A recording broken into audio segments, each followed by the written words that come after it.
São Jorge conta com forte presença na diáspora açoriana espalhada pelo mundo. Paulo Matos, imigrante na Califórnia, cresceu na freguesia de Norte Grande, no concelho de Velas. A infância e a imigração, a sua ligação ao mundo da rádio e os regressos à ilha que o viu nascer são alguns dos temas que hoje damos a conhecer sobre o dinâmico jorgense Paulo Matos, com 80 anos. Olha, em primeiro lugar, eu quero te agradecer imenso. Tem sido uma coisa à última da hora, na verdade, e de aceitares de fazer uma visita aqui ao estúdio e dar-te parabéns pelo magnífico trabalho que tu tens feito para a nossa ilha e para os Açores. Ora, quanto à tua pergunta, eu sou natural do Norte Grande, da Ilha São Jorge, onde nasci dia 12 de julho de 1945. Já tenho muita idade. Vi na ilha sempre, nunca saí da ilha, senão quando fui para a tropa, o serviço militar, para a Ilha Terceira, para o BI-17 na altura. Depois fui mobilizado para o ultramar, fui para Lisboa, estive no Regimento de Cavalaria 7 em Lisboa por um mês, e depois fui para Angola. Estive em Angola no serviço militar 26 meses e meio mais ou menos, e depois fiquei em Angola na vida civil. Fiquei em Angola, estive lá um ano, e depois regressei aos Estados Unidos. Meus pais já tinham ido para os Estados Unidos. Fui para os Estados Unidos, evidentemente que a família puxa, não é? Eu gostava muito de Angola, mas fui em 1970, fui para os Estados Unidos. Para os Estados Unidos, conheci lá a minha mulher, casámos, e sempre com o bichinho de voltar a Angola, não é? Mas depois a coisa, em 74, como tu sabes, como todos sabem, não é? Em 74 a coisa mudou, e eu fiquei sempre nos Estados Unidos. Sr. Paulo, falando um bocadinho aqui sobre a Ilha de São Jorge, que memórias é que ele traz da sua juventude e a sua infância no Norte Grande? Tem um bocado que se liga, como nós dizemos. Eu saí da escola, dei o exame da 4ª classe, saí da escola com 11 anos de idade. Na altura estavam a fazer o caminho para a Feijão de Norte Grande, o caminho para a Feijão do Ouvidor, não é? Eu comecei a trabalhar lá na Feixina, como nós dizíamos na altura, e ali a abelheira, conheces aquilo, não é a abelheira, aquilo era só água, que tinha muita água, não era nada do que é agora. Começámos lá, carregado carrinho de mão e tal, descalcinho, não havia sapatos, e ao fim de uma quinzena deram-me um envelope com o dinheiro para levar para casa, que ainda se abriu o envelope. Mas tinha marcado por fora 6 escudos por dia. Eu comecei a chorar. Não tenho vergonha nenhuma de dizer o que eu tinha passado, mas enfim, foi assim mais ou menos. Depois daí para a frente, tive vários trabalhos, trabalhei na Florestal, ali às Chandas de Lagoinhas, quando veio o Sr. Taveira, São Miguel, que montou aquilo tudo, as primeiras criptomárias ali das Chandas de Lagoinhas, eu mais outros rapazes, jovens, adolescentes, é que plantámos lá. Depois trabalhei também na Cimar, nas Velas, e foi mais ou menos isto, até depois ir para o serviço militar, não é verdade? Mas quando saí da ilha, já a minha ideia já não dava, já não queria voltar. Não por não gostar de São Jorge, mas foi para a Terceira, já era um bocadinho melhor, fui para Lisboa, já era muito diferente, e então assim que cheguei a Angola, depois fiquei encantado com a terra, não é verdade? Você estava a falar em Angola, tencionou regressar, mas não regressou. Que memórias é que ele guarda desses tempos de Angola, os tempos que esteve lá? Olha, no serviço militar eu estive no norte de Angola, numa companhia de cavalaria. Fomos 4 companhias, CCS, primeira companhia, segunda companhia, terceira companhia. Estivemos no norte por 26 meses. Depois a gente ia para o mato, não é? E saía. O que mais me marcou, costumo dizer que passei os melhores momentos da minha vida e os piores momentos da minha vida em Angola. O que mais me marcou foi, de facto, uma operação na Serra de Quibinda, que era o nome, que a gente saiu do acortelamento para estar uma semana. Tivemos 3.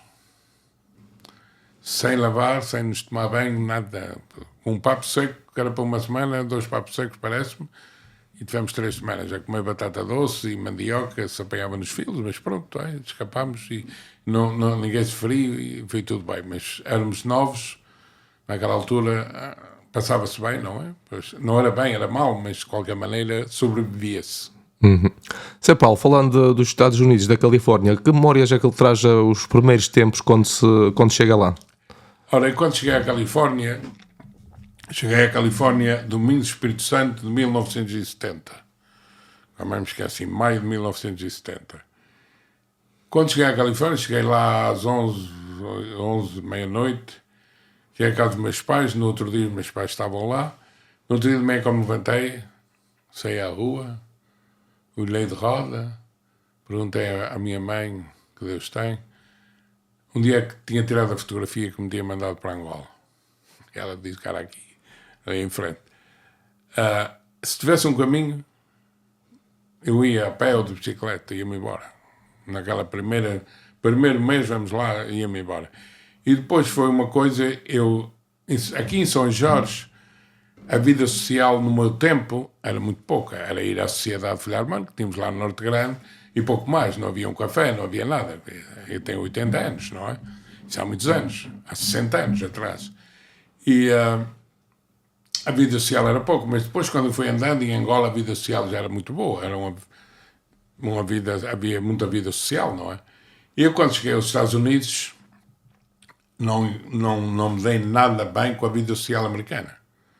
Não querei mesmo. Um primo meu levou-me uma vez a um bar, que aquilo lá é um bar, não é um café como aqui. A gente vai aqui a um café, conversa com os amigos, bebe um café, pode beber uma bebida se quer, mas lá um café não tem bebida, é só café.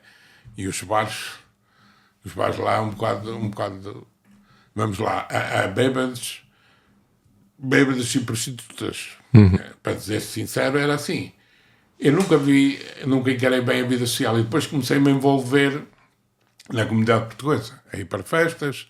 O meu português na altura, vou dizer, sou suspeito, mas vou dizê-lo porque era a verdade, na altura tinha um português muito bom, porque em Angola falava-se uma seleção de línguas. Era uma seleção, pessoal do continente, dos Açores, diferentes ilhas, e aquilo era uma seleção, falava-se muito bem português.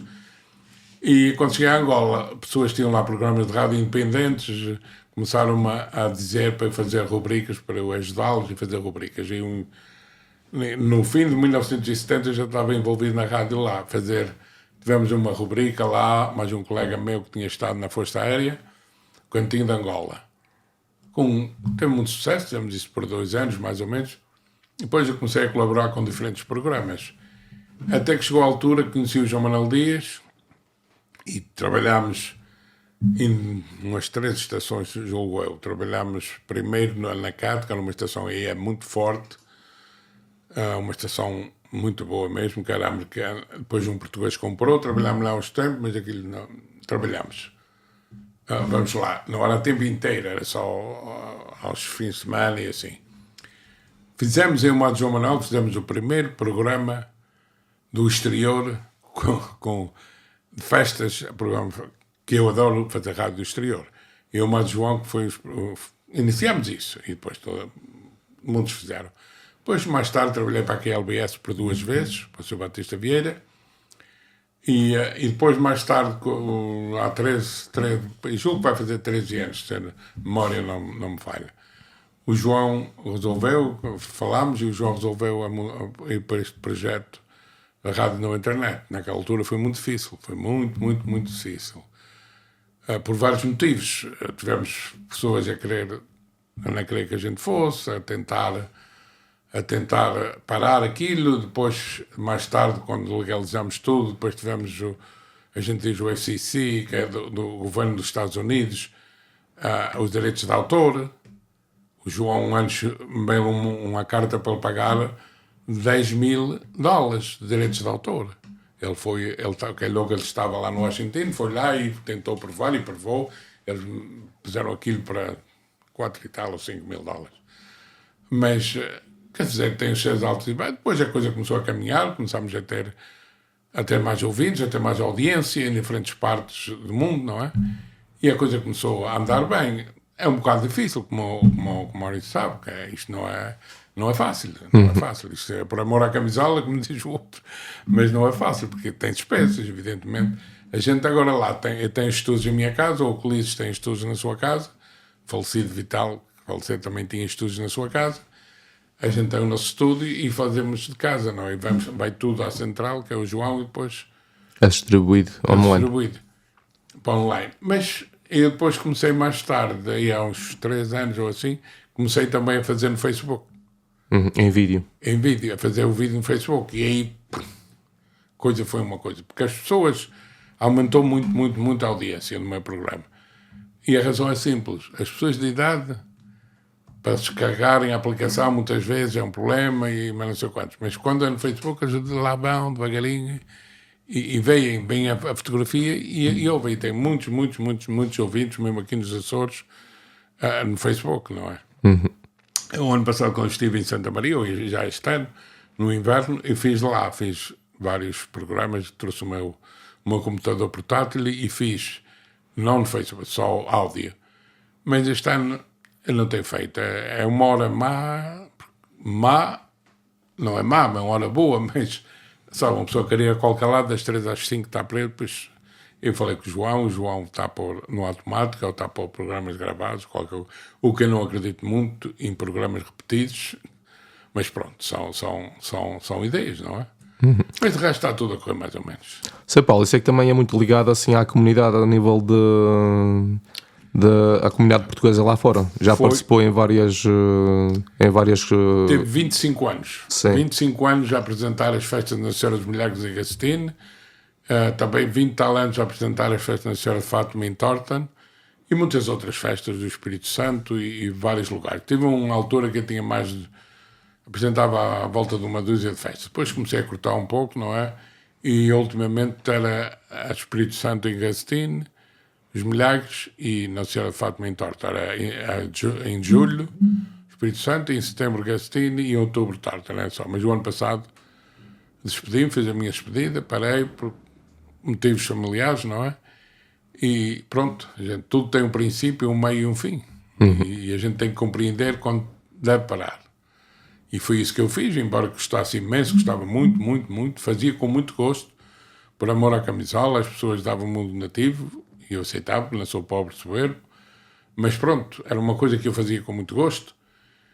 Já estava muito dentro do assunto, uma pessoa que está há 25 anos a fazer a mesma coisa, no mesmo lugar, pronto, já conhece bem as coisas. Não é? E fiquei com pena este ano, porque é o filho da Teresa, que é presidente este ano, da Teresa Soares, conheces bem, mas pronto, a vida... A vida é assim. É assim. Sei, Paulo, falando um bocadinho aqui sobre a sua Feijão do Ouvidor, quantos anos é que teve sem vir cá a São Jorge quando regressou à América, ou foi para a América? Eu saí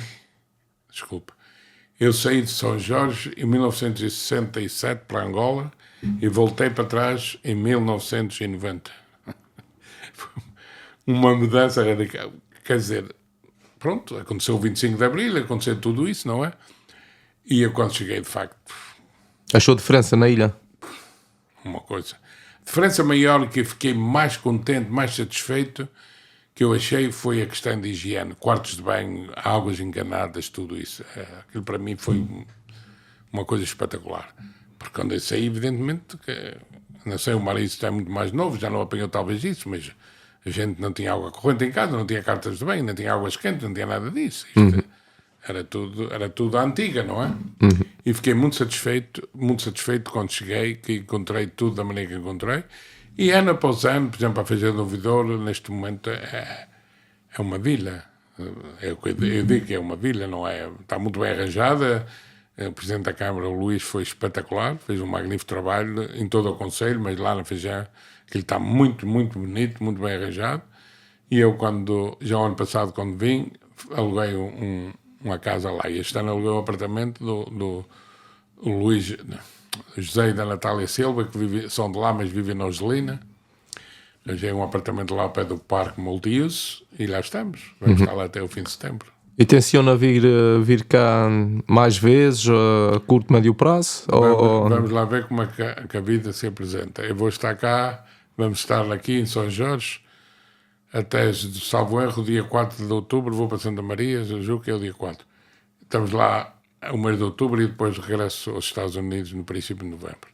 E depois depende como a vida se vai apresentando, não é? Planos há, mas sabe como é, as coisas às vezes não se proporcionam, não é? Certo. Sei, Paulo, falando um bocadinho sobre a Califórnia, em que é que se dedicou lá na sua vida lá? Eu quando cheguei à Califórnia, tive um mês à procura de trabalho. Não, os meus pais estavam já na cidade, ali na área da Baía de São Francisco, em São Leandro, e eu estava e disse aos meus pais quando cheguei, eu vou esperar um mês, se não conseguir trabalho aqui em alguma fábrica, em algum lugar, eu vou para o Val São Joaquim, era para ir para alheitarias, não é? Para as explorações agrícolas, para as vacas. Ao fim de um mês, um vizinho meu disse-me assim, um vizinho dos meus pais disse-me, estão ali a aceitar, vais ali à Lucky Stores, estão a aceitar aplicações para trabalhar. E eu fui lá sozinho, sem saber uma palavra em inglês, buscar, lá me entendi, eles deram-me um papelinho para preencher. Vim para casa, um vizinho preencheu lá, fez lá tudo, chamaram-me, foi mais uma tia minha, não sabia uma palavra em inglês. E eu disse à minha tia, diga à senhora aí que não sei falar inglês. E ele disse para a minha tia, diz a ele que a gente para falar que temos pessoal aqui, que a pessoal é para trabalhar. E eu fui para uma fábrica, não era açúcar, não me estava o gado lá, mas forneciam as lojas norte da Califórnia, que forneciam na altura, já forneciam 80 lojas a carne, passava tudo ali, cortador de carne. Mas eu fui para a secção de limpeza, lavar as máquinas, que trabalhava lá 100 e tal homens. De noite lavávamos as máquinas, fazíamos limpeza. Ao fim de não sei quantos meses, eles deram, mas os primeiros dias, deixa-me ir devagarinho, a primeira semana foi duro. Eu sentava-me numa mesa sozinho, quando era a altura de tomar a refeição, ou lanche, como a gente dizia, e a senhora chorava porque tinha vergonha, mas eu não entendia nem espanhol, nem inglês. Depois eles iam buscar, foram muito, muito bons. Iam buscar, faziam-me ficar confortável. Depois comecei a apanhar uma coisinha devagarinho, e eles pediram para quem quisesse ir para cortador de carne, que a gente diz butchers. E eu meti para ir e fui. E depois cortei carne lá, trabalhei em carne 25 anos. 25 anos na mesma companhia. Depois daí, então, quando saí, depois trabalhei em várias coisas, eu pisei-me, caí, pisei-me nas costas e não sou pessoa, não quis fazer. Lá há muita mania do sul, não quis fazer nada disso. Vim para fora e trabalhei em diferentes coisas. Eu tinha tive um DJ, um dos primeiros portugueses a ter um DJ para fazer casamentos e festas em português foi eu. Comprei tudo muito baratinho, tudo na altura, não é? E depois fui evoluindo. Tive o DJ ainda por uns anos. E fazia um bocadinho de DJ, fazia algumas festas, mas na altura pagava muito pouco. Hoje um DJ lá faz uma vida. Na altura não. Na altura pagavam $150, $200 para fazer um casamento ou assim, mas hoje pagam muito bem. Mas fiz várias coisas e pronto, e cá estamos.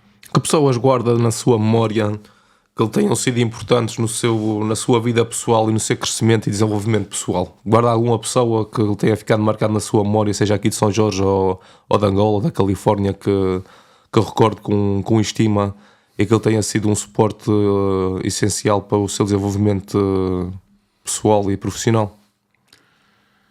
Há vários, não é? Agora, uma boa pergunta para uma difícil resposta. Há várias pessoas que me influenciaram bastante. Por exemplo, em Angola, teve um tio meu que estava em Angola, um irmão da minha mãe, pronto, quando eu fiquei na vida civil, estive na casa dele e aconselhou-me bastante, e depois ele também migrou para os Estados Unidos, fiquei lá. Pessoas que quando na vida militar, porque na vida militar, sabes como é? Na vida militar eles não ajudam muito, vamos lá dizer assim. Mas a gente estava 2 açorianos só na minha companhia, tinha boas relações com as pessoas, com os rapazes do continente e pronto, fiz muito boas amizades e pronto. Na Califórnia, quando cheguei à Califórnia, pus várias pessoas, mas lá no início, mas a pessoa que a gente trabalhou mais juntos e que eu, pronto, ainda hoje continua, é o João Manuel Dias. O João Manuel, a gente somos muito amigos, fizemos muita coisa juntos e continuamos, quer dizer, o João é uma pessoa que eu admiro bastante e a gente dá-se muito bem, trabalha muito bem juntos E assim, e depois vou conhecendo, por exemplo, conheci agora o Paulo Magalhães, agora conheço o Maurício, e assim, esta coisa. Eu digo duas coisas. A amizade das pessoas que estiverem em Angola, agora tem lá o Nelson e a Marialda lá no Norte-Irlanda, que estão no Canadá, que tiveram aqui conhecidos em Angola, outro dia estivemos lá. As pessoas de Angola, que estiverem em Angola, quando a gente se vê, é uma coisa. As pessoas da rádio é a mesma coisa. Não sei porquê, mas há um bichinho, uma coisa que nos une, não Uma é? energia. E é qualquer coisa, não Sim. é? Qualquer coisa diferente. E eu não estou aqui a dizer, mas sou um bocadinho suspeito nisso, mas é o que eu sinto. Quando a gente vai, agora só conheci o Maurício há 15 minutos ou 10 minutos, mas pronto, já considero um amigo. A gente tem qualquer coisa e as pessoas de Angola, conhecemos em Angola a mesma coisa. A gente, embora que as pessoas às vezes reparam, mas os gajos são diferentes. Não, não são diferentes, somos iguais, mas há qualquer coisa que nos mexe, não é? Certo.